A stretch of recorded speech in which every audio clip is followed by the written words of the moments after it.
You smell gunpowder before you even open your eyes. Medellín is burning, and you're about to walk straight into the fire. The year is 1984, and you're standing in a barrio so dangerous that even the police won't come here after dark. Your knuckles are white around the grip of a pistol you stole when you were 14. You've killed before, not because you wanted to, but because this city never gave you a choice. Survival here isn't a right, it's a skill. A black SUV pulls up to the corner where you stand guard for a local dealer. The tinted window rolls down just enough for someone to speak your name. "Get in," the voice says. You know better than to ask questions. The door swings open and the leather seat swallows you whole. You have no idea that this single moment will define and destroy your entire life.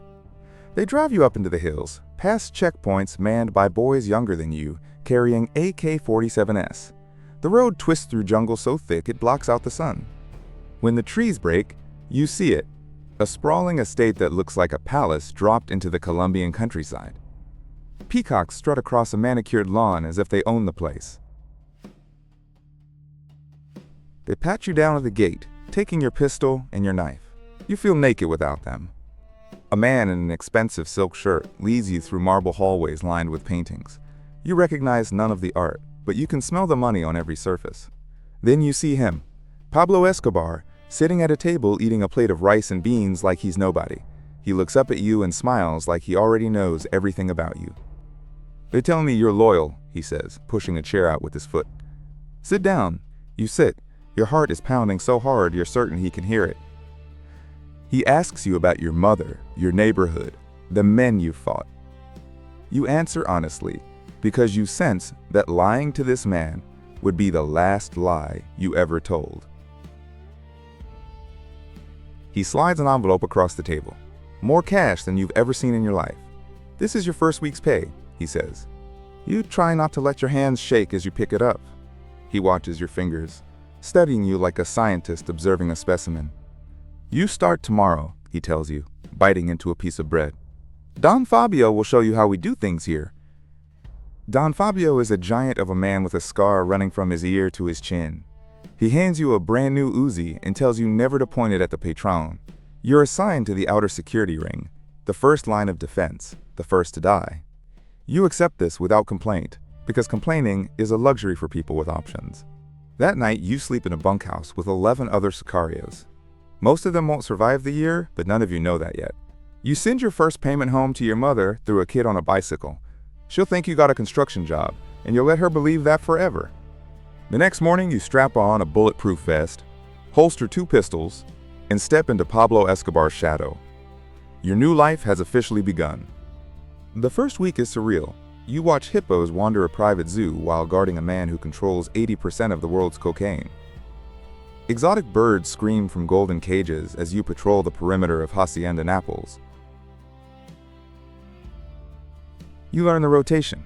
6 hours on, 6 hours off, always armed, always watching. Sleep becomes something you do with one eye open. Pablo treats his bodyguards like family when he's in a good mood. He throws barbecues where the meat is flown in from Argentina, and the whiskey costs more than your mother's house. You eat steak for the first time in your life, and it tastes like a different world. The other guards laugh at the look on your face. But you also see the other side, the phone calls that make Pablo's jaw tighten, the whispered orders that send men out into the night. Some of those men don't come back. One morning you find blood on the driveway, and no one will tell you whose it is. You learn to stop asking questions. Pablo moves between safe houses like a ghost, sometimes 3 locations in a single night. You sit in the passenger seat, scanning rooftops and side streets, your finger never far from the trigger. He talks to you during these drives, tells you about his childhood, about selling fake lottery tickets and stealing headstones. He makes you laugh, and that terrifies you more than anything. Because when he laughs with you, you forget what he is. And forgetting what he is can get you killed. You witness your first execution on a Tuesday afternoon. A man who skimmed money is brought to his knees in a warehouse, and Pablo nods once, just once. The gunshot echoes off concrete walls, and you force yourself not to flinch. Everyone is watching to see if you're strong enough. You are. Or at least, you pretend to be. Weeks turn into months, and you rise through the ranks. Pablo notices that you never drink on duty, never talk too much, never look at his wife. He promotes you to the inner ring, the men who stand in the same room as the patron. This is both an honor and a death sentence in slow motion.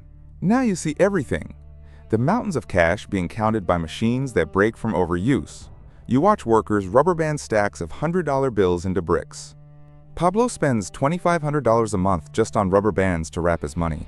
He tells you this like it's a joke, and you laugh because what else can you do? You carry briefcases to politicians, generals, and judges. Their hands tremble when they take the money, but they always take the money. One senator looks you dead in the eyes as he accepts a case containing $2 million. You see the exact moment his soul leaves his body. The cartel moves 400 tons of cocaine per year, and you see the logistics up close. Submarines, planes, tunnels. Pablo has an infrastructure that rivals a small nation. You ride along on a delivery to an airstrip hidden in the jungle. 12 men load duffel bags into a twin-engine plane while you stand guard with your Uzi pointed at the tree line. The plane disappears into the clouds, and you know that by tomorrow morning, those bags will be in Miami. The money will flow back like a river that never stops. Pablo buys another property, his 15th, maybe his 20th, you've lost count. He fills it with Italian furniture and Colombian art and armed men like you. You start wearing designer clothes because Pablo insists his inner circle look respectable. The silk feels wrong against skin that's more familiar with blood and sweat. Your mother asks where the money comes from, and you tell her you work in security for a businessman. She crosses herself and prays, and you wonder if God is even listening anymore. You befriend another guard named Tomas, who has a daughter he's never met. He shows you her photograph every night before sleep, and you pretend you're not watching a man slowly drown.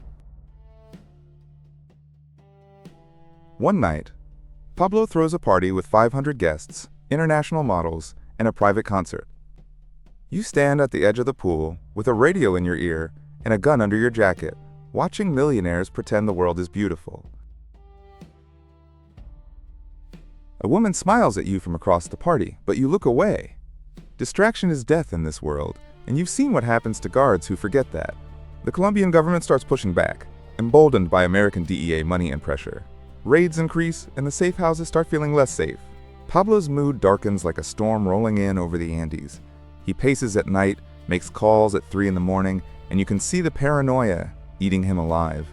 He orders the assassination of a presidential candidate who threatens to extradite traffickers.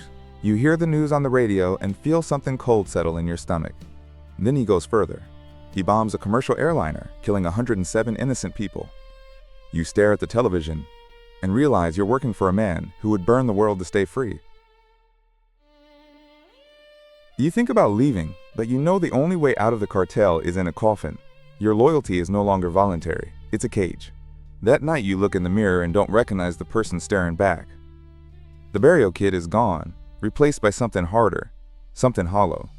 The year is 1991, and Pablo negotiates his own surrender, but only on his terms. He builds his own prison, a luxury compound called La Catedral, perched on a hilltop overlooking Medellín. You go with him behind the walls, and it's a prison in name only. There's a soccer field, a bar, a jacuzzi, and a discotheque inside what the government calls a correctional facility. You stand guard while Pablo conducts business from his cell, running the cartel by telephone as if nothing has changed. The guards employed by the government answer to him, not the other way around. He orders executions from behind bars, and you watch men dragged into the compound who will never leave alive. The concrete floors are easier to clean than you'd like to admit, but the illusion can't hold forever. When the government finally tries to move Pablo to a real prison, he simply walks out. You walk out with him, into the night, into the jungle, into the war. Now you're on the run, and the full weight of the Colombian government, the DEA, and a vigilante group called Los Pepes is hunting you. Every shadow has teeth. The safe houses rotate faster now. Sometimes you only stay for a few hours before moving again. You sleep in your boots with your gun on your chest. Los Pepes start killing everyone connected to Pablo. Lawyers, family members, associates. You find out Tomas was gunned down at a traffic light, and his daughter's photograph was still in his pocket. You feel something break inside you, but you tape it together with adrenaline and keep moving. Grief is a luxury you cannot afford. Pablo is losing weight, losing allies, losing control. The man who once commanded an empire now hides in middle-class apartments, changing his appearance, trusting fewer and fewer people.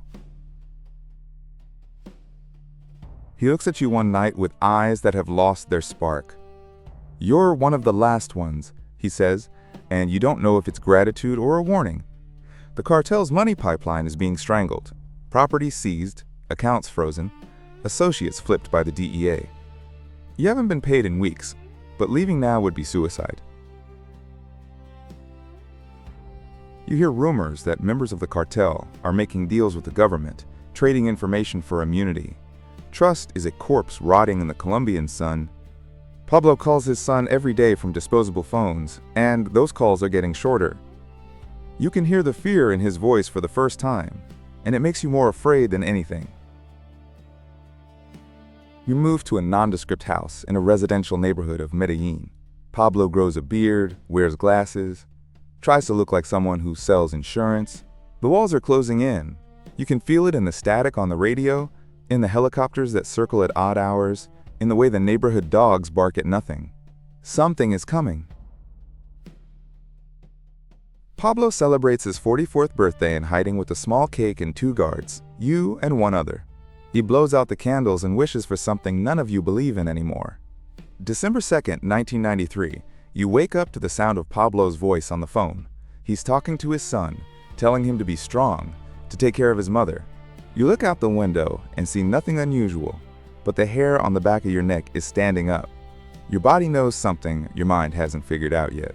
Then you hear it, boots on concrete, the metallic click of weapons being readied, the distant rumble of military vehicles. The search block has found you.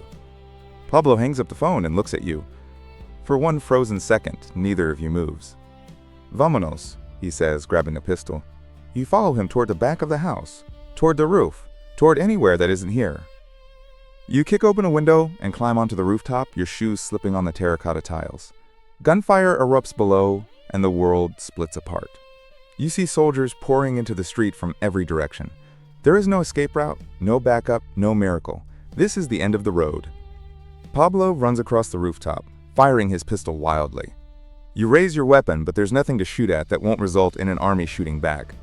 A bullet tears through the air near your head, and you drop flat against the tiles. The sky above you is absurdly blue and possibly peaceful. You hear 3 shots in rapid succession, and then a sound that will haunt you forever. The heavy, final thud of a body hitting the roof. Pablo Emilio Escobar Gaviria is dead. You press your face against the warm tiles and make a choice in a fraction of a second. Fight and die, or drop your weapon and live. You open your hands and let the gun fall. Soldiers swarm the rooftop, screaming orders, pressing boots into your back. Your face is ground into the tiles as they zip-tie your wrists behind you. As they drag you to your feet, you see Pablo's body. Barefoot, bearded, and still. The king of cocaine lies on a rooftop in a middle-class neighborhood, and his empire dies with him. They throw you into a military truck with a hood over your head. The sounds of celebration echo through the streets of Medellín. People are cheering, honking horns, setting off fireworks. You sit in the darkness of the hood and realize that the city is celebrating the death of the man you swore to protect. You failed, and somehow, you're still alive. The interrogation lasts for weeks. DEA agents, Colombian intelligence, prosecutors circling you like vultures. They want names, routes, bank accounts, burial sites. You give them enough to stay alive, but not enough to get you killed by the survivors. It's a tightrope walk over a pit of fire, and one wrong word means death. They offer you a deal, reduced sentence in exchange for testimony. You take it because the alternative is a concrete cell for the rest of your natural life. Prison is a concrete box where time moves like mud. You stare at walls and replay every decision that led you here, searching for the moment you could have walked away. You realize there was no single moment.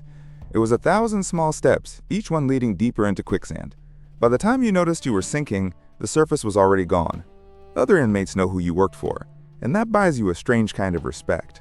But respect in prison is just another form of currency, and currencies lose value. You hear news from outside.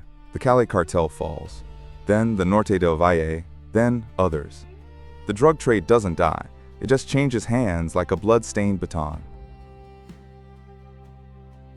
Your mother visits once, and she looks at you through the glass with eyes that are older than her years.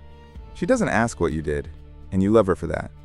She dies 2 years into your sentence, and they won't let you attend the funeral. You sit on your bunk and cry for the first time since you were a child. Years pass. The world outside changes. New presidents, new wars, new cartels, filling the vacuum Pablo left behind. Inside your cell, nothing changes at all. You read books for the first time in your life. History, philosophy, novels about men who chose differently. Each page is a mirror you're not sure you want to look into. A priest visits the prison and asks if you want to confess. You start talking and don't stop for 3 hours, and when you're done, the priest is weeping. He tells you God forgives. You nod, but you know that the families of the people who die because of your loyalty will never forgive, and their judgment weighs more than God's. Release day comes on a gray morning 17 years after they put you in chains. The gate opens and you walk out into a Medellín you barely recognize. The skyline has changed. Glass towers where slums used to be, a metro system, tourists taking selfies in neighborhoods where blood once ran in the gutters. The city has moved on. You walk through the old barrio, but the faces are different and no one knows your name.